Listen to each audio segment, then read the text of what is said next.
Hello, folks. Ben Shapiro packed so much bullshit into this speech that Sandre requested some assistance in handling the weapons-grade stupidity, so I'm here to offer assistance. That said, Sandre is an insightful guy whose channel is certainly worth the engagement, and I highly recommend people subscribe. Hello everybody. Today, me and a friend of mine are gonna respond to what I would like to call the world's tallest intellectual midget, Ben Shapiro.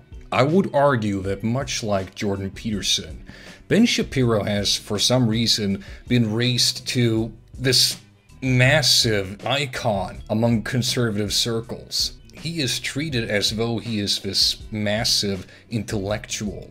And don't get me wrong, I've seen the occasional clip where he smacks down an SJW, for instance, and yeah, sure, it is gratifying. Not because Ben Shapiro is doing it, but because an SJW gets smacked down, and I don't like SJWs. It's that simple, folks.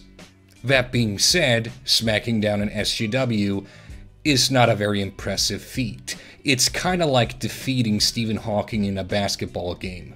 The man can't walk, and SJWs largely can't argue. So the bar for Ben Shapiro to be successful when arguing with these people is to simply be less retarded. In other words, nobody should be liked just because they oppose and debunk SJWs. It's among the easiest feats imaginable. The thing about Ben Shapiro is, in numerous occasions, he has been proven wrong over and over and over again. But anyway, I'm getting ahead of myself. Let's take a look at what he has to say about the Democratic Party. The video you're about to see us responding to, me and Liberal Sanity Project, is called The Rise of the Socialists. Oh, I'm sorry, I didn't say that dramatically enough. The Rise of the Socialists. There we go. In the Democratic Party, it's a growing viewpoint inside the Democratic Party that America is a bad place. Now, I wonder why. You know? I wonder why. Could it be that your nation doesn't offer basic services that other nations do? You know, like healthcare or longer paternity leave or better daycare, perhaps. You know, stuff like that. We'll see. Now, in order for you to come up with the idea that America is a bad place, you have to be comparing America to something that doesn't exist.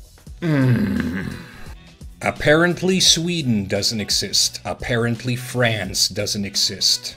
Apparently fucking Slovenia doesn't exist. You know, nations that in at least one area is better than the US. No, those nations do not exist. That's fake news, everybody. That's just a leftist media lie. And when you listen to what Cuomo says right there, he basically makes that clear. What he says is we have to live in a country where 51% of the population is treated with utter respect, and there is no crime, and everything is wonderful, and everybody loves each other, and unicorns poop rainbows, and everything is just as utopian as it could possibly be. How is a society where people respect each other and appreciate each other, how the fuck is that even equivalent to a nation that has fucking unicorns? How fucking cynical and just grumpy don't you have to be to honestly think that kind of ideal is impossible in any way?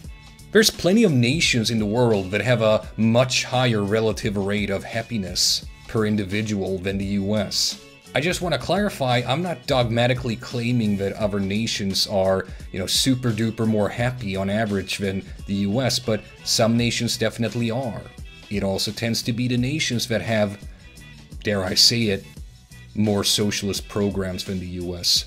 Yikes. Well, if that is your vision of what America has to be in order for you to say that America is great or was great, then America will never be great because that's something you can never reach. It's very easy to say that something, if you're comparing your wife to a model who's not even a real person who ages, right? It's some sort of virtual model, then your wife is never going to be that. Okay, if you're comparing America to something that is never going to exist, it's very easy to say America was never great. Now, of course America was great. Of course America is great. It is the greatest force for bringing people all around the world out of poverty and history. America is so great that a huge portion of your homeless population are former veterans. You know, the people that you claim to care about? People who fought for your nation, Ben? You do not find this rate of homelessness among this particular group in any other nation at the same rate in the West. America is so great that according to Swedish standards of poverty, more than half of the country is poor. Ben. America is so great that you have a fucking quarter of the world's prison population when you only have about 5% of the world population. That's how great America is, Ben. America, more than anything, is great not because it is financially powerful or militarily powerful, although I think you could argue that there are hundreds of millions of people around the world not living in poverty and not living under tyranny who would thank us for being that powerful. The reason that What about Libya? What about Libya, Ben? Libya had, I know it's horrible to say, I know, but they had a socialist leader, Gaddafi. Now, I'm not promoting Gaddafi by any means. I just want to make that clear. I don't like Gaddafi. Gaddafi was not a saint by any means. But if you look at Libya, how it is now, and when it was before the US attacked Libya in 2011, Libya was objectively better before 2011. Ben, it was. Libya is an example of a nation that has become poorer and a worse place to live after American intervention. And it's not the first or the last country to become worse. America really is great is because we are founded on the greatest idea in the history of humanity when it comes to government. And that is the idea of God-given rights protected by limited government. Separation of church and state, motherfucker. Have you heard of it? The Constitution. Do you read it, motherfucker? I mean, Jesus fucking... No. Okay? The rights in the Constitution are not given to you by the state or by God, mind you. The Constitution is a work that is inspired by the writings of people like John Locke, Voltaire and such. Enlightenment thinkers, if you will. The Constitution is very much inspired by the idea of natural rights. The idea that you have rights inherently. The government merely acknowledges your rights. That are a natural phenomena of simply existing as a sentient human being in a society. Nobody gave you these rights according to the Constitution. They already exist. They're just cared for by the Constitution. You know, for someone who claims to love the US, you don't seem to understand its system very fucking well. For those of you unaware, I am the liberal Sanity Project, and I'm quite interested in what's bothering Ben Shapiro. Let's watch. Bernie Sanders' entire priority is pointing out inequalities that are endemic to the human condition. Right? Every society has inequality. The question is not the inequality. The question is, how are poor people in the United States living? And the answer is poor people in the United States live better than poor people at any time in any place in human history, and it's not particularly close. And that's not to say that we can't have community programs that are designed to help poor people. It doesn't mean that there isn't endemic corruption to the American government that benefits some at the expense of others. What it does mean is that for him to sit there and suggest that income inequality is indicative of America being immoral is to ignore all of human history as well as any context. Poor people live better in the United States than poor people in other countries because they have a higher standard of living here than they do in other countries. If your measure of poverty is that you're not poor because you're not potbelly and Ethiopian and starving to death, well then well done. Every American is basically a king if that's your standard, but that's not what Bernie Sanders means, and Ben Shapiro knows that. Ben is framing this entire debate dishonestly because Ben is trying to be an apologist for unjustifiable amounts of wealth inequality. Now, while it is true that the poor enjoy a standard of living above those earlier mentioned Ethiopians, it is in part thanks to global trade policies that increase their standards of living, but there is also no sense in ignoring the fact that wages have largely stagnated, the middle class is shrinking, and the wealthy are getting wealthier. Ben Shapiro's claim was that inequality is a part of human history, a claim he makes right after admitting that there is a level of corruption in America that benefits some at the expense of others. Well, since we are talking about wealth inequality, it is worth mentioning one of the sources of that very inequality. At the end of 2017, President Trump signed into law a $2 trillion tax cut. This tax cut grows the earlier mentioned debt, adding $2.3 trillion to a currently rising $20 trillion debt, per the Congressional Budget Office.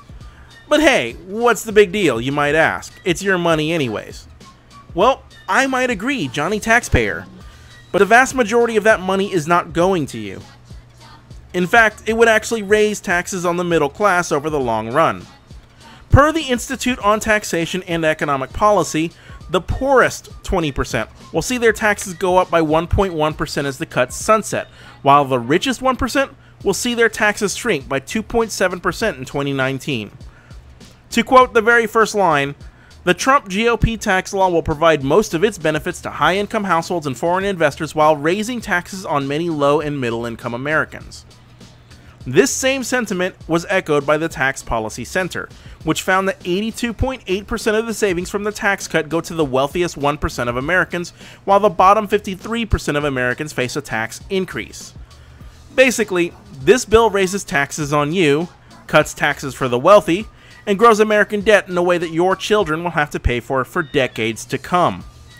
It also strikes me as especially hypocritical, given that the drum the Republicans were beating for all of the Obama administration was that we have to cut spending. We can't spend. Think of the debt. Well, now that they're in office, they found enough cash in the purse to spend on tax cuts.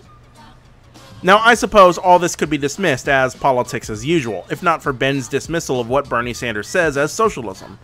He spent plenty of time mocking his millionaires and billionaires way of speaking, but the very party Ben Shapiro is a part of just signed into law tax cuts for those very millionaires and billionaires, while leaving the rest of us the bill.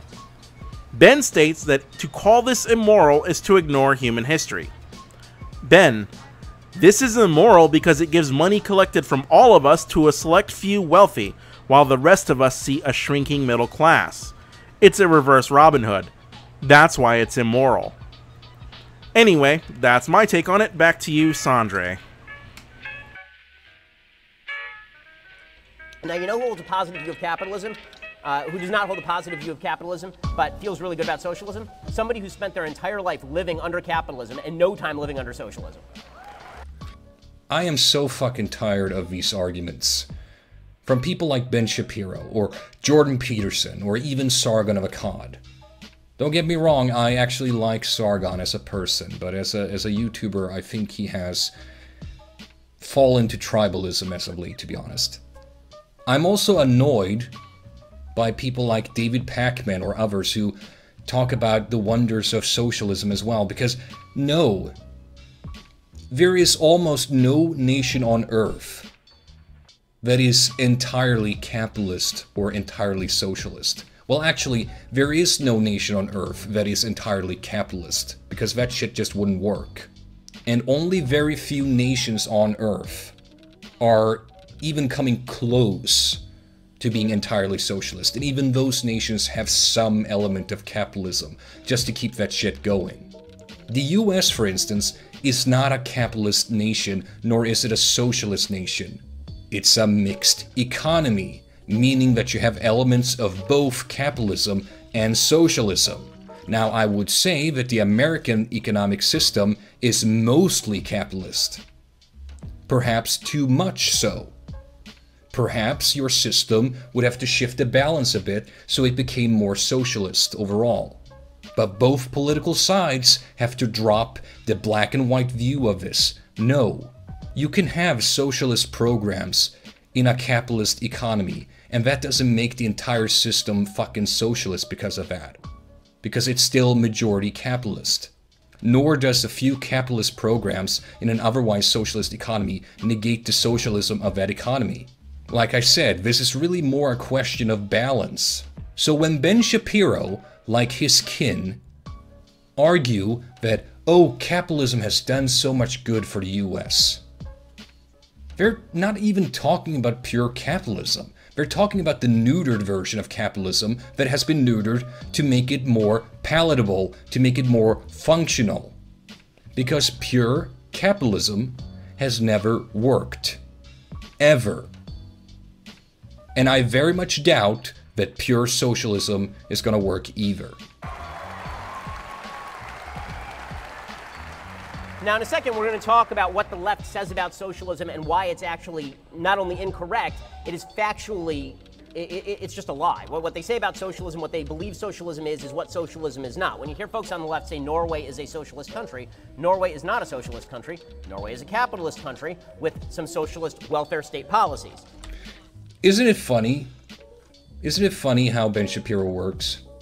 Because apparently the Democrats, like Alexandria Ocasio-Cortez, who wants some social liberal programs, apparently they're horrible socialists.